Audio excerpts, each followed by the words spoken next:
28 मई को संसद का नवनिर्मित भवन राष्ट्र को समर्पित करेंगे।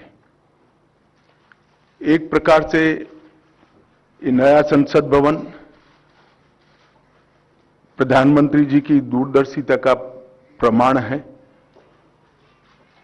जो नए भारत के निर्माण में हमारी सांस्कृतिक विरासत, परंपरा और सभ्यता को आधुनिकता से जोड़ने का एक सुंदर प्रयास है। इस नई संरचना को रिकॉर्ड समय में बनाने के लिए करीब करीब 60,000 के आसपास श्रम योगियों ने अपना योगदान दिया है। इस अवसर पर प्रधानमंत्री जी इस सभी श्रम योगियों का सम्मान भी करेंगे। इसके साथ साथ एक और महत्वपूर्ण घटना होने जा रही है, जिसकी आपको सूचना देने के लिए आज मैं यहां उपस्थित हुआ हूं। इस अवसर पर एक ऐतिहासिक घटना पुनरावर्तित हो रही है। एक ऐतिहासिक परंपरा पुनर्जीवित भी हो रही है। अभी स्क्रीन पर आप एक सुंदर वस्तु को देख रहे हैं। राजसी लगती है वस्तु, इसके पीछे युगों से जुड़ी हुई एक परंपरा छिपी है। इसको तमिल में सेंगोल कहा जाता है और इस शब्द का अर्थ संपदा से संपन्न और ऐतिहासिक है। आज मैं आप सभी को इसको साझा करने के लिए यहां पर उपस्थित हुआ हूं। यह एक हमारी बहुत पुरानी सभ्यता से जुड़ी हुई प्रथा है, जिसकी गहरी जड़ें देश की परंपराओं में समाहित है। आजादी के अमृत महोत्सव में प्रधानमंत्री जी ने जो कुछ लक्ष्य तय किए थे, उसमें एक लक्ष्य हमारी ऐतिहासिक परंपराओं का सम्मान और उसका पुनः जागरण भी था। ये सेंगोल उसी लक्ष्य की परिपूर्ति के लिए आज मैं आपके सामने इसकी इंफॉर्मेशन को लेकर आया हूं। ये घटना जुड़ी है आजादी की क्षण के साथ। 14 अगस्त 1947 की रात को एक बहुत महत्वपूर्ण ऐतिहासिक और अनोखी घटना ने आकार लिया था, जिसकी 75 साल के बाद आज देश के अधिकांश नागरिकों को जानकारी नहीं है। यह सेंगोल जो अभी आपने स्क्रीन पर देखा था, उसने हमारे इतिहास में एक अहम भूमिका निभाई है और ये सेंगोल अंग्रेजों से भारतीयों के साथ सत्ता के हस्तांतरण का एक प्रतीक बना था। इस घटना के ऐतिहासिक महत्व को जानने के बाद आप सभी को आश्चर्य होगा कि इतने सालों तक ये हमारे सामने क्यों नहीं आई। जब इसकी जानकारी प्रधानमंत्री जी को मिली, इस पर गहराई से विचार करने के बाद प्रधानमंत्री जी ने इसकी गहन जांच के आदेश दिए और फिर निर्णय लिया कि गौरवमयी प्रसंग को ध्रुव तारे के समान, परंपराओं के ध्रुव तारे के समान देश के सामने रखना चाहिए। इसीलिए हमारे नए संसद भवन के लोकार्पण के दिन को चुना गया। अब मैं थोड़ा इस घटना के बाद में आपको बताऊंगा। 14 अगस्त 1947 की रात को लगभग 10:45 पर पंडित जवाहरलाल जी के ने विशेष रूप से तमिलनाडु से आए हुए अधिनम से सेंगोल को स्वीकार किया था। उन्होंने इसे अंग्रेजों से भारत को सत्ता प्राप्त करने के प्रतीक के रूप में पूर्ण विधि विधान के साथ स्वीकार किया था। पंडित नेहरू ने 14 अगस्त की रात को अपने निवास पर कई नेताओं की उपस्थिति में सेंगोल स्वीकार कर सत्ता के हस्तांतरण की प्रक्रिया को एक प्रकार से पूरा किया था, जिनमें श्री राजेंद्र प्रसाद भी थे, जो बाद में हमारे राष्ट्रपति बने। ये घटना क्यों और कैसे हुई, हम सब जानते हैं कि सन 47 में भारत को आजादी देने का जब निर्णय हुआ, तब लॉर्ड माउंटबेटन को इस प्रक्रिया को निर्विघ्न समाप्त करने के लिए भारत के वाइसरॉय बनाकर भेजा गया।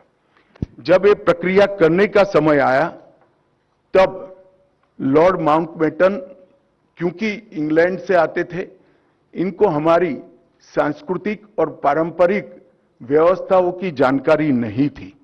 उन्होंने पंडित जवाहरलाल नेहरू जी को यह प्रश्न किया कि ब्रिटिश से भारतीयों के हाथ में सत्ता का हस्तांतरण के प्रतीक के रूप में कौन सा विशिष्ट परंपरागत समारोह का आयोजन किया जाना चाहिए। पंडित जी भी कंफ्यूज थे। उन्होंने थोड़ा समय मांगा और कहा कि मैं साथियों से चर्चा कर आपको इसके बारे में जानकारी दूंगा। पंडित जवाहरलाल नेहरू जी ने चर्चा करने के लिए अपनी पसंदगी बहुत अनुभवी स्वतंत्रता सेनानी, दार्शनिक, भारतीय परंपराओं के जानकार, इतिहास के मर्मज्ञ ऐसे विद्वान सी राजगोपालाचारी पर नियुक्त की, जिनको हम राजा जी के नाम से जानते हैं। उन्होंने ये बात को राजा जी के सामने रखा। राजा जी ने अनेक पुराने ग्रंथों का अभ्यास कर, अनेक प्रक्रियाओं को स्टडी कर साम्राज्यों के समय में सत्ता के हस्तांतरण की प्रक्रिया का एक सटीक इतिहास रेखांकित कर इस सेंगोल की प्रक्रिया को चिन्हित किया और पंडित नेहरू को बताया कि हमारे यहां हमारी परंपरा में इस सेंगोल के माध्यम से सत्ता के हस्तांतरण की प्रक्रिया को अधिकृत किया गया है। और इस प्रकार ये प्रक्रिया तय हुई और पंडित नेहरू ने पवित्र सेंगोल को तमिलनाडु के अधिनियम से स्वीकार कर अंग्रेजों से भारतीयों के हाथ में सत्ता के हस्तांतरण को आकार दिया। वही क्षण था जब पंडित नेहरू ने सेंगोल को स्वीकार किया, जब हम जिसको स्वतंत्रता कहते हैं, इसका सटीक स्तंभ था। इस अनुष्ठान का उद्देश्य इस तथ्य का स्वीकारीकरण है कि भारत में विदेशी शासन भारत के लोगों के पास एक ऐसी आध्यात्मिक प्रक्रिया से आई जो प्राचीन और भारत की सुदृढ़ परंपरा है। पंडित नेहरू ने इस अनुष्ठान के संपादन के लिए दक्षिण के मठाधिपति को स्वीकार कर आगे चले, जिससे पता चलता है कि उनका उद्देश्य भारत की भावात्मक एकता और आध्यात्मिक एकीकरण का था। सेंगोल के अर्थ और इतिहास में थोड़े डिटेल में जाते हैं तो सेंगोल का अर्थ बड़ा गहरा है। सेंगोल शब्द तमिल भाषा के सेम्मई शब्द से बना गया है। इसकी व्युत्पत्ति सेम्मई से आती है, जिसका अर्थ और भाव नीति परायणता से है। यह एक तमिलनाडु के प्रमुख धार्मिक मठ के महंतों द्वारा ये सेंगोल जो आप अभी देख रहे हैं स्क्रीन पर, ये अभिमंत्रित है। गंगा जल से उसको पवित्र किया गया है। इस पर पवित्र नंदी अपना अटल दृष्टि और स्थिरता के साथ विराजमान है। और ये जो सेंगोल है वो चोला साम्राज्य के समय से, मतलब 8वीं शताब्दी से चली आ रही हमारी अपनी भारतीय सभ्यतागत प्रथा का एक अनुसरण करने के लिए ये प्रथा को बना दिया गया था। आप सभी जानते हैं चोला साम्राज्य सदियों से हमारे उपमहाद्वीप में एक महत्वपूर्ण साम्राज्य रहा, जिसने 21 राजाओं ने बड़े लंबे अरसे तक 800 साल से ज्यादा समय तक इस देश के एक महत्वपूर्ण हिस्से पर शासन किया। सबसे महत्वपूर्ण बात यह है कि सेंगोल जिसको प्राप्त होता है, इसके पास से न्यायपूर्ण और निष्पक्ष शासन की अपेक्षा रखी जाती है और एक प्रकार से न्यायपूर्ण और निष्पक्ष शासन करने का आदेश उसको मिलता है, जिसे तमिल में आणई कहते हैं। और इस सेंगोल को प्राप्त करने की घटना को आजादी के समय विश्व भर के मीडिया ने इसका जिक्र भी किया है, इस पर वृत्तांत भी प्रकट किए हैं। टाइम मैगजीन ने बहुत ज्यादा ग्राफिक्स के साथ इसको रिपोर्ट किया। भारत के भी सभी अखबारों ने इसको यथोचित सम्मान दिया था। आप सेंगोल की वेबसाइट पर मीडिया रिपोर्ट की एक फिल्म भी बाद में देख सकते हैं। 1947 अगस्त के बाद सेंगोल सबकी आंखों से ओझल हो गया, इसको भुला दिया गया, मगर एक विद्वान और पूजनीय सम्मानीय व्यक्ति ने इसको आजादी के 31 साल के बाद 15 अगस्त 78 को परमाचार्य श्री चंद्रशेखर सरस्वती स्वामीगल ने अपने अनुयायी डॉक्टर B.R. सुब्रमण्यम को सेंगोल वृत्तांत का वर्णन किया, जिसको डॉक्टर सुब्रमण्यम ने अपनी किताबों में उचित स्थान देकर उल्लेखित किया है। तमिल मीडिया ने भी परमाचार्य की चर्चा को प्रमुखता से जगह दी और उसे जीवित रखा है। हम सब परमाचार्य के इसके लिए कृतज्ञ हैं। दिलचस्पी की बातें हैं कि तमिलनाडु सरकार ने भी इस भूमिका को गर्व के साथ प्रकाशित किया है। यह 2021-22 का HR&CE पॉलिसी नोट जो अभी आप स्क्रीन पर देख रहे हैं उसमें दर्ज है। इस पर पैरा 24 में इसकी प्रक्रिया को ढंग के साथ वर्णित किया गया है। हमारी सरकार का मानना है कि इस पवित्र सेंगोल को किसी संग्रहालय में रखना अनुचित है। सेंगोल की स्थापना के लिए संसद के भवन से अधिक उपयुक्त और पवित्र और उचित स्थान कोई हो ही नहीं सकता। इसलिए जब संसद भवन का देश को समर्पण होगा, उसी दिन आदरणीय प्रधानमंत्री नरेंद्र मोदी जी बड़ी विनम्रता के साथ तमिलनाडु से आए हुए अधिनम से सेंगोल को स्वीकार करेंगे और अत्यंत आदरपूर्वक माननीय लोकसभा के अध्यक्ष के आसन के समीप सम्मान के साथ इसको स्थापित करेंगे। मैं मानता हूं कि भारतीय परंपराओं से जुड़ने का एक विरल और महान क्षण होगा। नए भारत को हमारी परंपराओं के साथ, हमारे इतिहास के साथ और हमारे अध्यात्म के साथ उसी क्षण से एक नया अनुसंधान होगा। सेंगोल की स्थापना 1947 की भावनाओं को फिर से एक बार अविस्मरणीय बनाएगी। यह सेंगोल जो है असीम आशाएं, अनंत संभावनाएं और एक मजबूत, स्वतंत्र और समृद्ध राष्ट्र के निर्माण का संकल्प है। यह अमृतकाल का प्रतिबिंब होगा जो भारत को अपने विश्व में यथोचित स्थान ग्रहण के लिए गौरवशाली क्षण का साक्षी बनेगा। यह ऐतिहासिक योजना अधिनियम के अध्यक्षों से विचार विमर्श कर बनाई गई है। यह सभी 20 अधिनियम के अध्यक्ष इस शुभ अवसर पर उपस्थित रहेंगे, जो प्रधानमंत्री जी को सेंगोल अर्पण करेंगे और इस पवित्र अनुष्ठान की पुनःस्मृति में अपना आशीर्वाद भी प्रदान करेंगे। इसके लिए मैं उनके प्रति आभार व्यक्त करता हूं। और एक बहुत हर्ष की बात है कि 14 अगस्त 1947 की प्रक्रिया में जो स्वयं उपस्थित थे, वो 96 साल के वुमिंडी बंगारू चेट्टी भी इस कार्यक्रम में सम्मिलित होने वाले हैं। उनका आशीर्वाद भी इस कार्यक्रम को मिलेगा। यह घटना का दूरदर्शन और दी हुई लिंक से सभी मीडिया के माध्यमों से जीवंत प्रसारण देश भर के दर्शकों के लिए, नागरिकों के लिए भी होगा। और अब हम एक डिटेल फिल्म ये पूरी प्रक्रिया पर सांस्कृतिक विभाग ने बनाई है, इसको देखेंगे।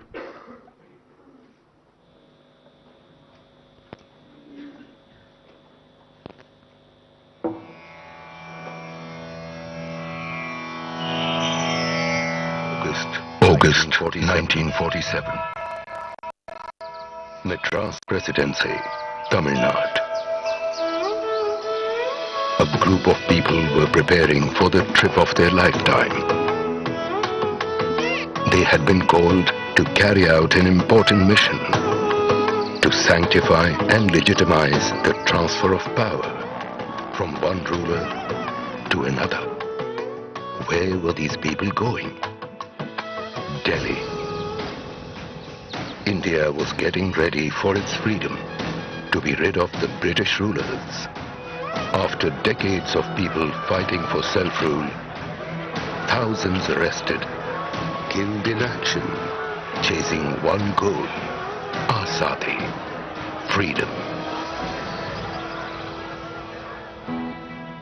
The last Viceroy, Lord Mountbatten, had a task to complete, to hand over power to the Indians. He had a simple query. How should this moment of handover be conducted? A handshake would hardly do.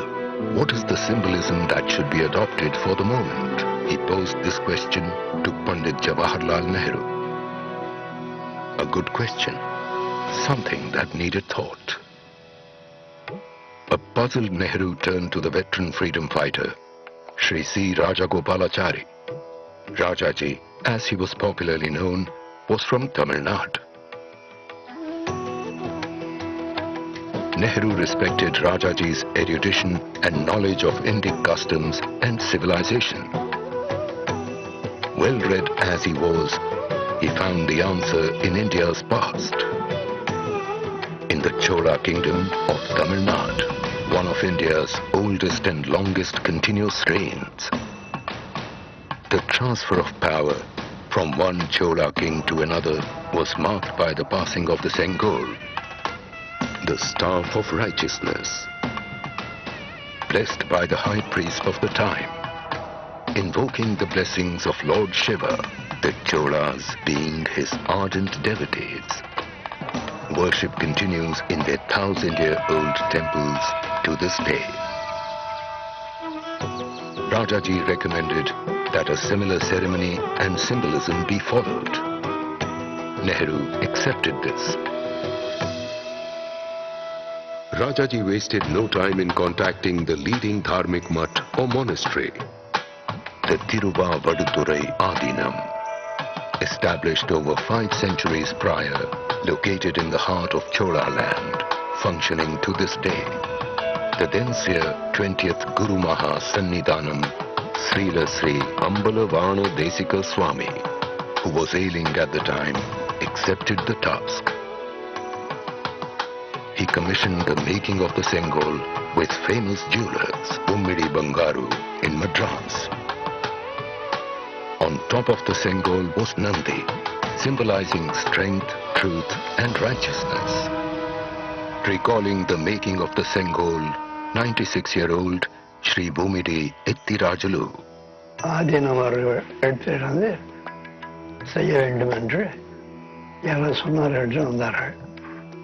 Drawings எல்லாம் காட்டி, it was round thing with எல்லாம் போல் இந்த மாதிரி செய்ய வேண்டியிருக்கு. இது நல்ல பெரிய இடத்துக்கு போகுது, ஜாகிரதையாக செய்யணும், நல்லா செய்யணும். Then give the order. It was made of silver with gold coating. I was very happy to be associated with the making it. Adinam people supervised it. And நமக்கே சுதந்திரம் வந்துடுத்து, அந்த சந்தோஷத்தில் இருந்தோம். அதுக்காக செய்ய வேண்டிய ஒரு செங்கோலை ஆதீனம் அவர்கள் நமக்கு கொடுத்ததால் மிகவும் சந்தோஷம்.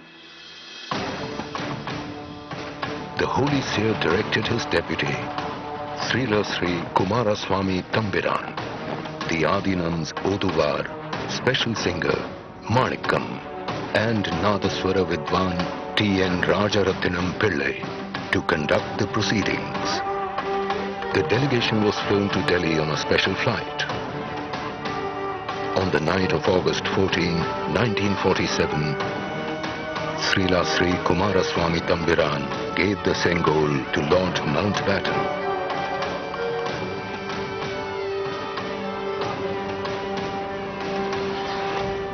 Who handed it back to him. The Sengol was purified with holy water. It was taken in procession to Pandit Jawaharlal Nehru. The Oduvar sang verses from the Kollara Padigam, hymns from the Tevaram, composed by the Tamil saint Tirunjana Sambandar. The sannyasi wrapped Nehru in the Pitambaram and handed over the Sengol. The verse ended with the words Adiyargal Vanil Arasalvar Anai Namade, meaning it is our order that the follower of the Lord, the King, shall rule as in the heavens. Thus the transfer of power to rule the nation happened with a symbol as per civilization practice from 1,000 years ago, in a remarkable integration of the South and the North, commemorating the birth of the nation as one. Nehru accepted the Sengol in the presence of Sri Rajendra Prasad, who later became the first president of India. This event was reported in local and international media. Time magazine of 25th August 1947 carried the report.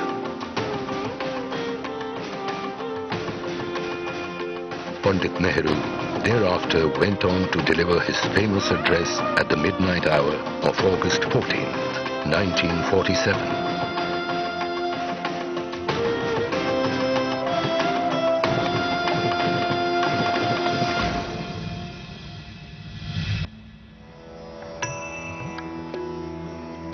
अब इस सेंगोल के बारे में जैसा हम सभी ने देखा, ये बेहद महत्वपूर्ण सूचना, और इसके बाद में अब सेंगोल से जुड़ी हुई वेबसाइट को भी आज लॉन्च किया जाएगा।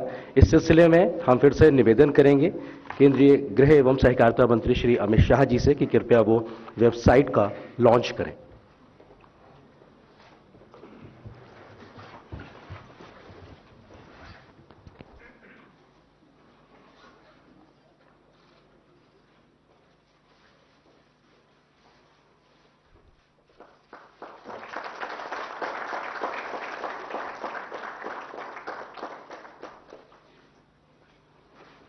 बहुत बहुत धन्यवाद, शुक्रिया माननीय गृह एवं सहकारिता मंत्री जी, इस महत्वपूर्ण कार्यक्रम के बारे में जानकारी देने के लिए, वेबसाइट लॉन्च करने के लिए।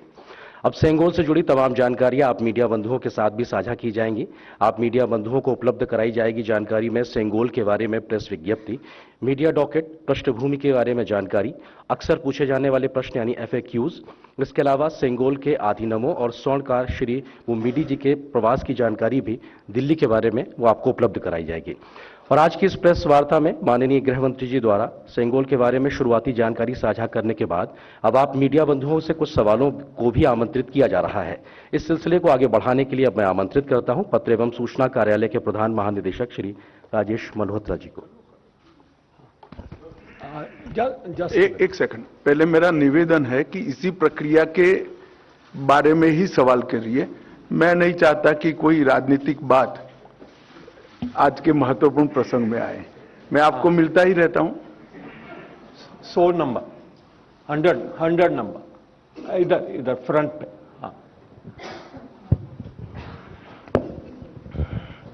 Amit ji, Vanakkam. Dinamalar Venkatraman from Dinamalar. You made a very elaborate details about the Sengol. It's not only from Chola kingdom, it's the rulers of Tamil Nadu, Pandya, Chola Pandya, everybody was using the Sengol when transits of power.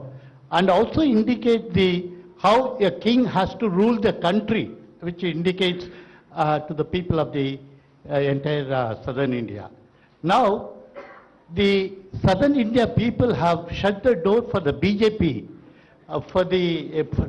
चलिए let me. मैं समझ गया, हो गया आपका सवाल। Next. Sir वो आपका कोई रिएक्शन नहीं है क्या सर?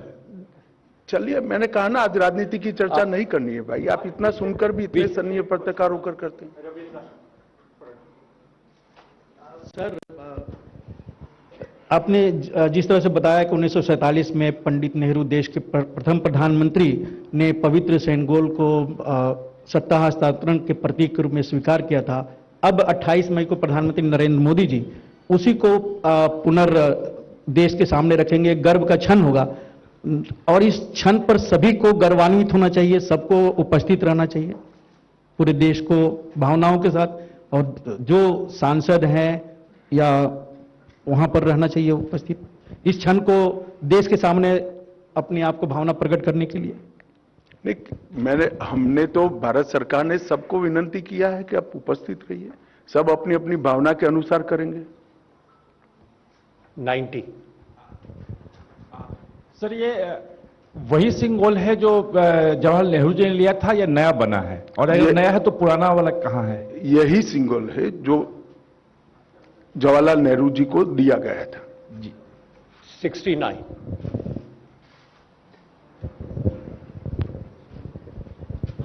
सर, जैसा आपने कहा कि यही सिंगोल है जो 1947 में दिया गया था, लेकिन ये अब तक था कहां और क्या पिछली सरकारों ने इसको खोजने की कोशिश किया या फिर पार्लियामेंट में लाने की कोई कोशिश की? इलाहाबाद के संग्रहालय में था, वहां स्थित था, उसको वहां से यहां लाया गया है।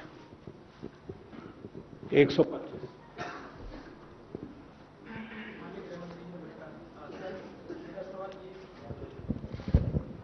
गृह मंत्री जी नमस्कार। मेरा सवाल यह है सर, जो पूरी प्रक्रिया दिखाई गई, जो वीडियो भी दिखाया गया, इसमें पूरी जानकारी मिली है कि कैसे ये इसका ऐतिहासिक महत्व है और कैसे इसको प्राप्त किया गया। तमिलनाडु के लोग आए, उन्होंने ये दिया, सत्ता हस्तांतरण हुआ।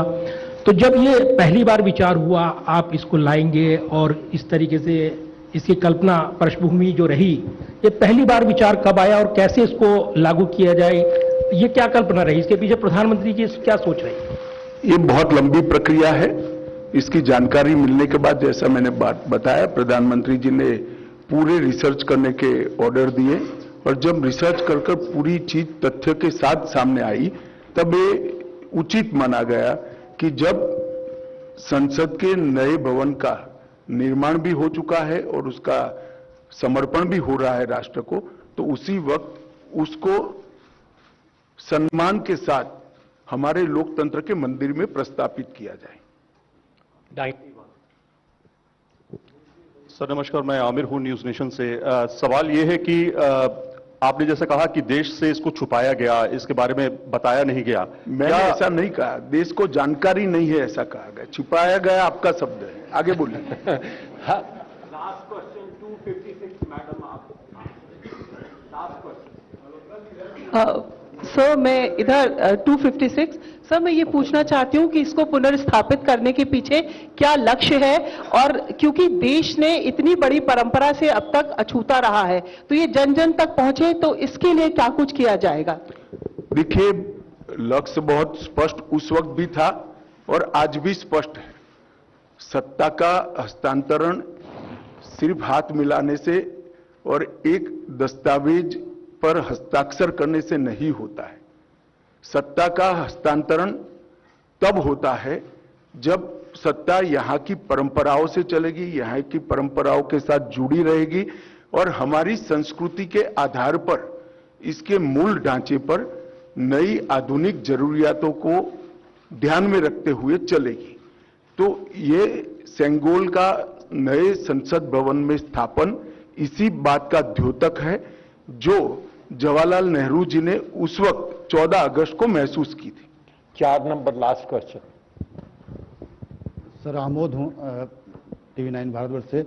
एक जो संगोल के हस्तांतरण की प्रक्रिया थी और इसको ले जाकर म्यूजियम में रख दिया गया था, अब इसको पुनर्स्थापित करने की कोशिश जो की जा रही है, लेकिन इसको पुनर्स्थापित करने से क्या आपको लगता है कि जो इसको एक नया लोगों को जानने का मौका मिलेगा संगोल के बारे में, और जो अभी आज के डेट में राजनीति की जा रही है संसद भवन को लेकर, उसको थोड़ा कम बल मिलेगा इससे?